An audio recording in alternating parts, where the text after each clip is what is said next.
No sé si usted se ha preguntado, ¿quién es Dios? ¿Quién es Dios para usted? Y hace unos momentos, o mejor dicho, hace algunos años, los que ya tenemos ciertos años de edad, nos recordamos que hace tiempo la mayoría de la gente creía en Dios, la mayoría de la gente incluso iban en el camión, y yo recuerdo cuando yo era estudiante, iba en el camión y pasamos por algún templo y la gente hacía esto y ahora ya casi no. La gente pasaba por un templo y se quitaban el sombrero, la gorra, y como que se ha estado perdiendo tanto el concepto de Dios. Hace unos años tal vez no se batallaría mucho en saber quién es Dios.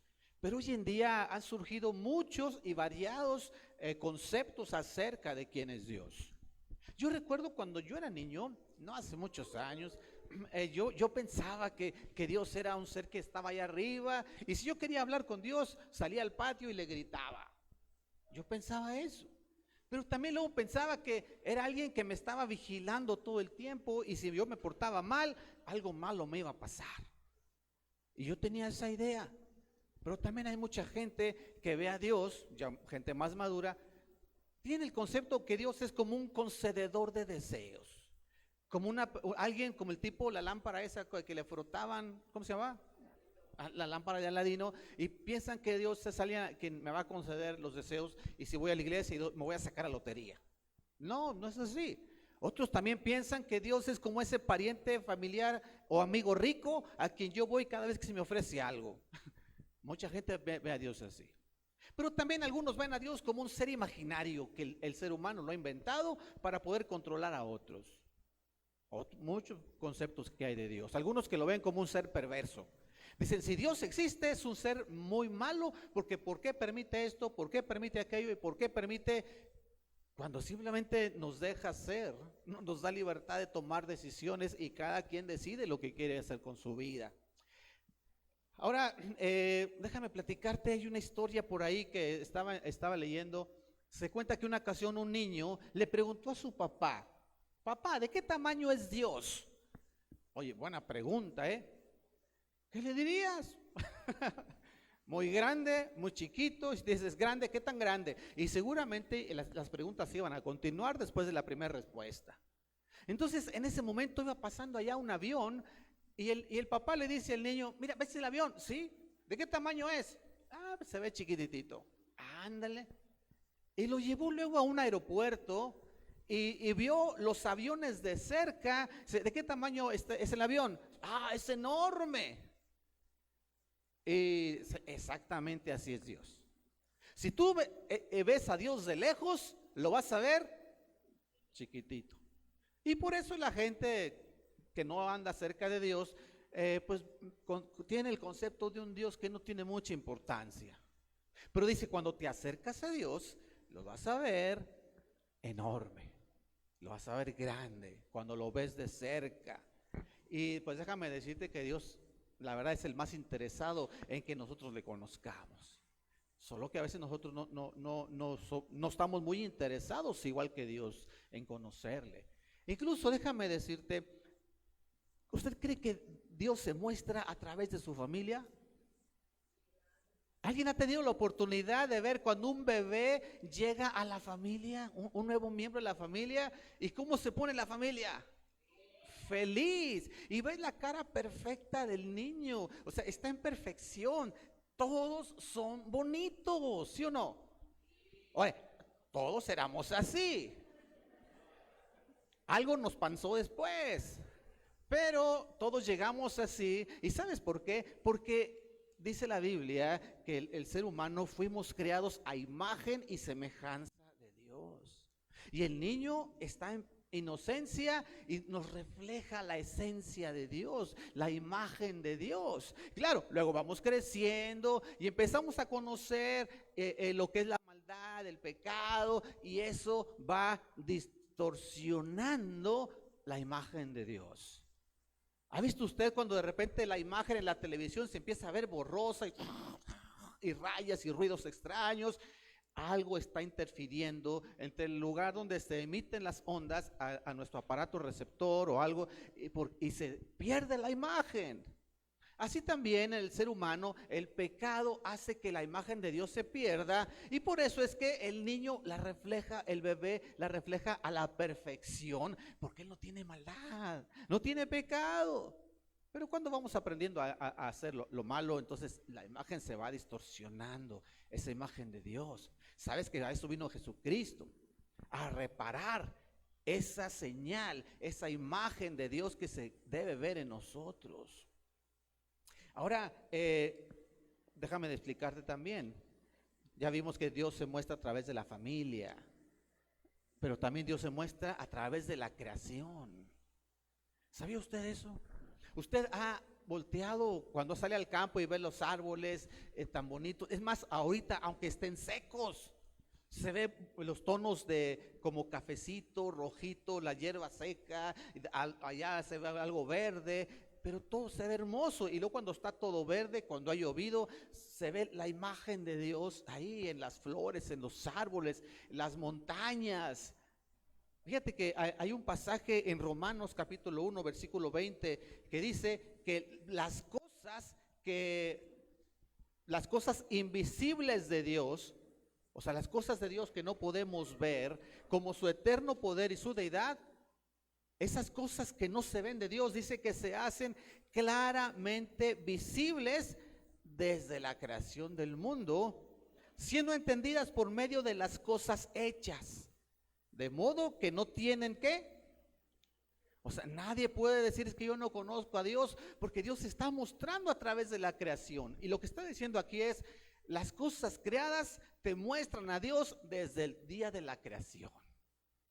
Ahí está Dios queriendo darse a conocer al ser humano a través de lo que tú volteas a ver, las montañas enormes y la majestuosidad de ellas nos cuentan cómo es Dios. La perfección, los seres microscópicos creados por Dios nos hablan de quién es Dios, las cosas inmensas. En Salmos 19:2 dice que los cielos cuentan la gloria de Dios y el firmamento anuncia la obra de sus manos. ¿Ha visto usted una noche estrellada? Y se ve mejor cuando sales al campo y cuando sales allá a carretera y ves la noche. A veces cuando vengo llegando acá por la autopista de Saltillo a Monterrey y que voy llegando por la Huasteca, no lo haga usted, pero a mí me gusta apagar las luces del carro para que se vea hermoso. Y la Huasteca, las montañas se ven, parece que están nevadas. ¿Lo ha visto usted? Oye, eso cuenta la gloria de Dios. Dios quiere darse a conocer al ser humano. Incluso cuando dice los cielos, sabemos que los cielos no es solo lo que vemos aquí, la bóveda celeste o el manto negro que se ve en las noches. En el cielo hay muchas cosas más. ¿Qué hay en los cielos? Planetas, galaxias, constelaciones, hoyos negros, cosas inmensas que nuestra mente ni siquiera alcanza a concebir el tamaño de esas cosas. Y todo eso fue creado por un ser superior que es Dios, y eso nos cuenta la gloria de Dios. Nos muestran que Dios es grande y poderoso. Entonces Dios quiere que usted y yo le conozcamos. Y es lo que hemos hecho con nuestros niños y con sus niños en esta semana, mostrarles quién es Dios, para que ellos vayan conociéndole desde pequeños.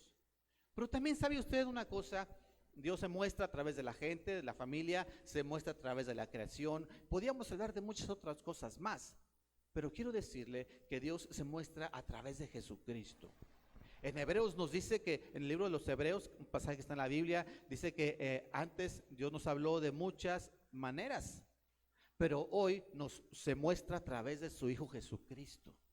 A través de su Hijo Jesucristo. Por eso en Colosenses 1:15 nos dice que Él, hablando de Jesucristo, es la imagen. Jesucristo es la imagen del Dios invisible, el primogénito de la creación. Entonces si nos damos cuenta, Dios es invisible, pero que para que le pudiéramos conocer, se hizo humano. Y ahora podemos tener una imagen, un modelo humano que nos enseña. O sea, para eso Dios se hizo humano, para poder estar a nuestra altura y hablar el mismo lenguaje. No sé si a usted le han dicho, Cuando usted habla con sus niños chiquitos, es muy recomendable que usted se baje a su altura y pueda platicar con ellos de tú a tú. Eso es muy recomendable. Cuando le hablas así, el niño está así. Pero cuando tú te pones a su altura, te escuchan mejor. Dios se bajó a nuestro nivel para enseñarnos y mostrarse. Por eso es que cuando Jesús estaba en el mundo, uno de sus discípulos, llamado Felipe, ¿cómo se llamó? Felipe. Le preguntó, oye, muéstranos al Padre y con eso nos basta.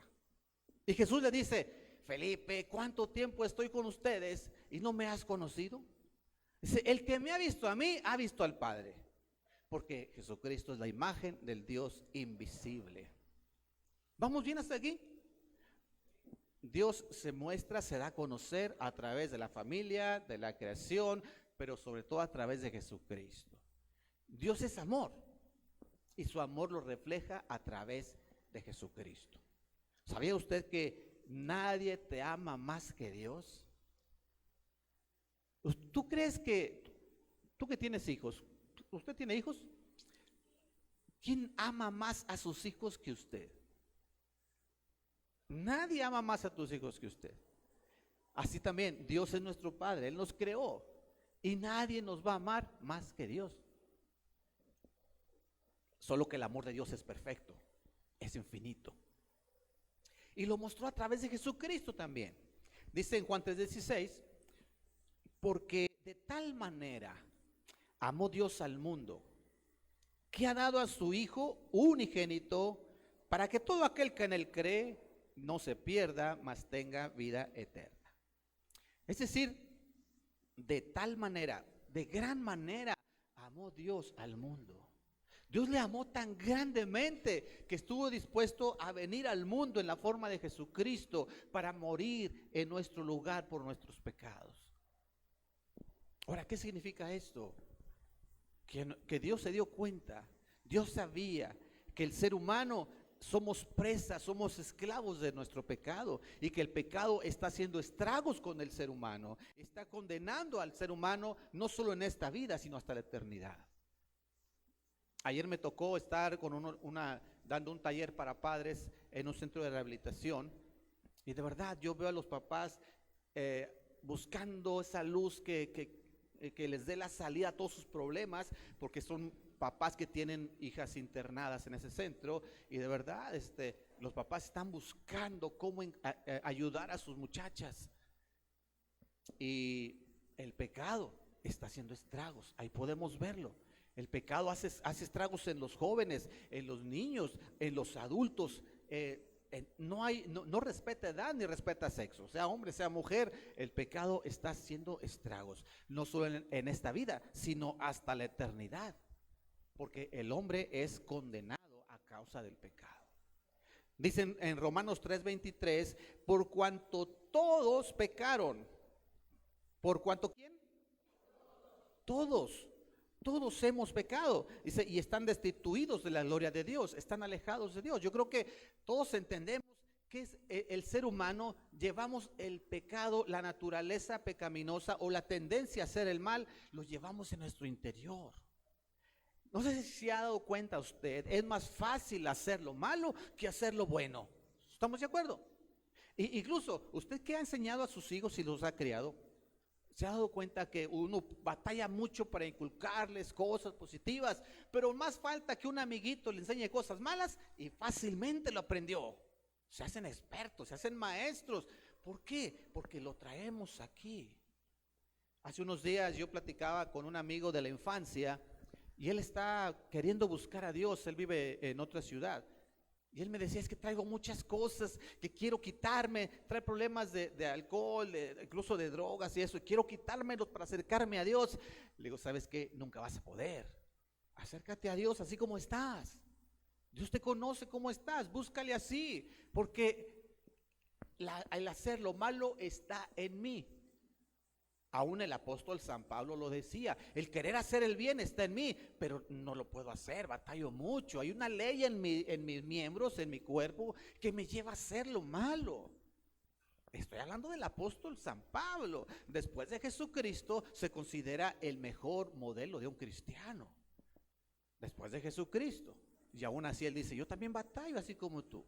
Yo también batallo, tengo problemas, la tendencia a hacer el malo, a hacer lo malo, pero gracias a Dios que Jesucristo vino a arreglar ese problema. Porque dice en Romanos 6:23, porque la paga del pecado es muerte. Mas la dádiva de Dios es vida eterna en Cristo Jesús. Si estamos de acuerdo que nosotros hemos pecado, porque sabe usted que el pecado es muy variado. Y si estamos de acuerdo que lo hemos hecho, entonces vemos que estamos destinados a una paga que es la muerte. Porque el pecado lo podemos hacer hasta de pensamiento. ¿Sí me estoy explicando? Dice la Biblia que hasta con el pensamiento pecamos. Aunque no consumamos el hecho, en el pensamiento ya lo hicimos. También el pecado lo hacemos por acción o por omisión. O sea, porque yo haga algo malo o porque deje de hacer lo bueno. Dice Dios, el que sabe hacer lo bueno y no lo hace, eso ya le es pecado. Entonces, ahora sí que, ¿quién podrá ayudarnos? Solo Jesucristo es el único que puede hacer ese milagro de derrotar la naturaleza pecaminosa que está en nosotros. Porque dice que la paga del pecado es muerte. ¿Y cuál es la muerte que está hablando aquí? A veces no se entiende claramente a qué muerte se refiere, pero en Apocalipsis 21:8 nos explica a qué muerte se está refiriendo. Dice, pero los cobardes y los incrédulos, los abominables, homicidas, los fornicarios y hechiceros, los idólatras y todos los mentirosos tendrán su parte en el lago que arde con fuego y azufre, que es la muerte segunda. Ese es el destino final de todo pecador. Ese es el destino. Por eso decía ahorita, el pecado nos daña en esta vida, pero aquí nos habla de la consecuencia del pecado aún en la eternidad. Cuando nos vayamos de este mundo, Dios dice, hay dos lugares, el cielo o vas a ir al castigo eterno. Y aquí nos muestra ese castigo eterno que es la consecuencia por haber pecado. Esa es la muerte de la que habla. Afortunadamente Jesucristo y Dios sabían eso y dijo, ¿sabes qué? Tenemos que ayudar a los seres humanos, vamos a poner una solución a esto, porque la tendencia a hacer el mal está en todos y cómo arreglarlo. Entonces Jesucristo fue cuando encontró esa solución. Esa deuda de pecado debía ser pagada y Dios quiso pagarla por nosotros a través de la persona de Jesucristo. Dios, siendo Dios, en la persona de Dios, no podía pagar nuestra deuda, porque es una deuda humana. Tuvo que hacerse humano para pagar por los humanos.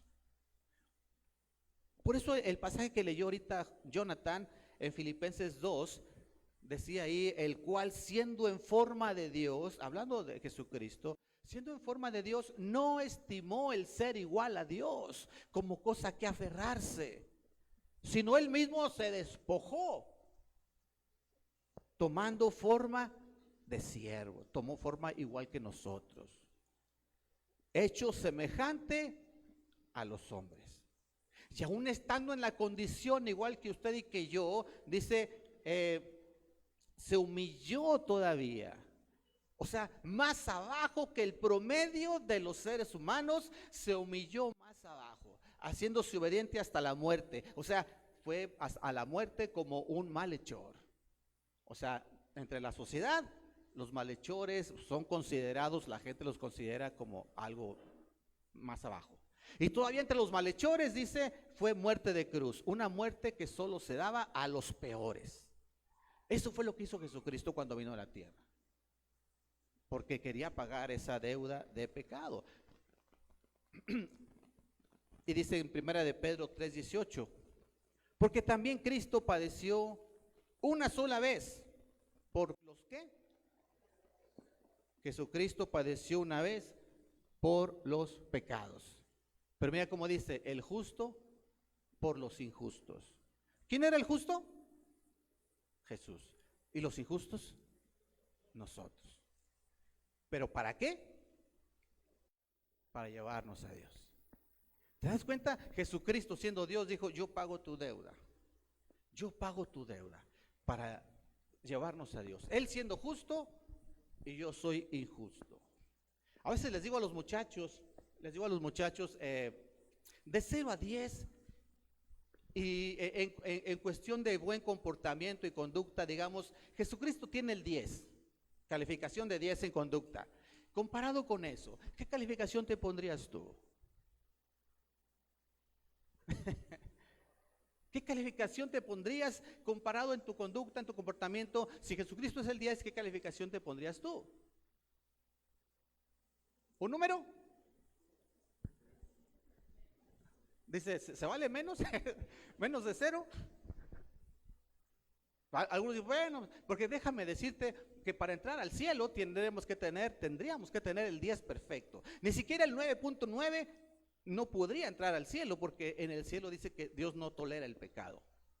Una de las características que hablaron a los niños es que Dios es santo, y dice Dios, sean santos así como yo soy santo. Entonces te das cuenta que el problema es grande para el ser humano. No podríamos entrar al cielo hasta tener una perfección total. Pero entonces viene Jesucristo al mundo y dice, yo tengo un 10 de calificación. ¿Tú cuánto tienes? No, pues a lo mejor un 2. A lo mejor yo tengo un 2 o 1. Bueno, dice Jesucristo, te doy mi 10 y tú dame tu 3. Y ahora con el 10 que tengo ahora, ya puedo entrar al cielo. Sí, me estoy explicando. ¿Y quién se quedó con mi calificación de 3? ¿Quién se la llevó? Jesucristo. Jesucristo dice, ahora yo tengo tu 3, y por eso Jesucristo tuvo que ir a la cruz, pagar ese 3, se fue a segundas, como decían los muchachos, se fue a extraordinario. Así pasa en la escuela, ¿no? Se fue a la cruz, fue al infierno a pagar nuestro pecado. Pero ahora con el 10, que yo no me lo gané, Él me lo quiso dar. Ahora puedo entrar al cielo. Por eso dice aquí, el justo por los injustos. Ahora yo tengo esa justicia de Dios, de Jesucristo, y con esa puedo entrar al cielo, para llevarnos a Dios. ¿Se das cuenta qué buena onda fue Jesucristo con nosotros? ¿Sí lo podemos entender así? A nosotros, ¿qué nos toca hacer? Pues creer. El pasaje que leímos ahorita de Juan 3:16 dice, porque de tal manera amó Dios al mundo, que ha dado a su Hijo unigénito, ¿para que qué? Todo aquel que en Él cree, no se pierda, mas tenga vida eterna. Entonces, ¿cuál es el requisito que nos pide Dios para poder hacer ese intercambio de calificaciones? Creer. Yo le doy a Él mi 2, mi 3, mi 0, y Él me da su 10 perfecto, para que yo pueda entrar al cielo, para llevarnos a Dios. Esa es la grandeza de Jesucristo. Eso es lo que se le llama tener fe, es lo que se le llama creer, una fe en Jesucristo solamente, que no hay otro medio de salvación, solo Jesucristo. Por eso vino a la tierra. Déjeme le cuento otra historia y ya con esto voy a terminar. Se dice que en una ocasión, en una noche de invierno, allá en el campo, en un ranchito, vivía una familia, tenía su granero, sus animales, y en su casa tenían una chimenea con fuego, y aunque afuera estaba helando a todo lo que daba, adentro ¿cómo se sentía? Te vas a imaginar. Adentro calientito, la lumbre, la chimenea, comida, cafecito, y allá afuera y hielo por todas partes. Entonces un niño se asomó por la ventana y vio en los árboles, estaban unos pájaros paradillos ahí y se estaban muriendo de frío. Y el niño sintió pesar por esos pájaros. Le dijo a su papá, oye papá, mira, los pájaros se van a morir por el frío. El papá dice, seguramente se van a morir porque nadie soporta estas temperaturas al aire libre, pero no tienen a dónde ir. Y estaba el niño triste, ¿qué podemos hacer por ellos? Ya sé, papá, vamos a abrirles la puerta del granero y vamos a meterlos ahí en el granero que se metan. Buena idea, dice, vamos. Se cubrieron con abrigos y todo, y abrieron la puerta del granero. Ahora sí, mételos. Y los pájaros, los querían meter a los pájaros, pero los pájaros se asustaban y batallando, movían sus alas y se iban para otro lado. Y querían perseguirlos y meterlos al granero, y los pájaros pensaban que los iban a atacar y se iban, y no iban a donde Él los quería llevar. Y decía el niño, qué triste que los pájaros piensan que les queremos hacer daño, piensan que los queremos atacar, no saben que los queremos ayudar, y se van y van a morir por eso. Decía el niño, cómo quisiera convertirme en pájaro y decirles que se metan, que no les quiero hacer daño. Y el papá le dijo, exactamente eso fue lo que hizo Jesucristo. No hablábamos su lenguaje. Él se rebajó a nuestro nivel para mostrarnos el camino de salvación. Eso fue lo que hizo Jesucristo. Siendo Dios, se hizo humano para que nosotros pudiéramos seguir su ejemplo y pudiéramos tener a quien imitar, un modelo humano a quien seguir y poder enseñarnos el camino para ser salvos. Pero ahora lo que tenemos que hacer es crecer. Fíjate, los niños aprendieron que Dios es amor. Dios le ama y no quiere que nadie se pierda. Pero también hablábamos que Dios es santo. Dios dice, sean santos como yo soy santo. Y al ser santo no tolera el pecado. Pero yo tengo pecado. Entonces dice, también es verdad, Dios es verdad. O sea, no hay de que, mira, me hago como que no veo. Ahí Dios es verdad y las cosas como son. Yo tengo pecado y hay consecuencias. Pero dice que también vieron los niños que Dios es justicia. Y ahí es donde entra la justicia de Dios. Cuando dices, oye, si yo tengo pecado, si hay un pecador y ese pecador no es castigado por su maldad, ¿es justo? Piensa en esto, si hay un delito y ese delincuente no fue castigado por su delito, ¿hay justicia? Piensa en eso, porque a veces vamos manejando, nos pasamos un rojo y decimos, jefe, discúlpeme, no, hombre, deme chance, y el tránsito lo deja ir. ¿Fue justicia? Pero es que todos queremos cuando nos tocó, deme chance, jefe, ya la otra, ¿a poco no? Y pensamos que esa es justicia. Pero sí, ¿qué tal si el que se pasó el rojo atropelló a una persona allá y los familiares de esa persona, ¿qué van a pedir? Justicia. Entonces, ¿cómo hacer? Dios tenía que hacer algo para decir, yo no voy a dejar de ser justo. Amo a los seres humanos. Dios ama a los seres humanos, pero dice, están en pecado, pero no quiero condenarlos, pero no voy a dejar de ser justo. Sencillo. Entonces lo que Dios hizo, alguien va a pagar por el pecado de ellos. Así Dios sigue siendo justo. Jesucristo paga la deuda que yo tenía, la deuda que usted tenía. Y lo único que nos invita es, si usted lo cree, que usted crea en Cristo de todo corazón, que deposite su fe en Cristo como su único medio de salvación, que usted entienda que Jesucristo vino a morir por sus pecados,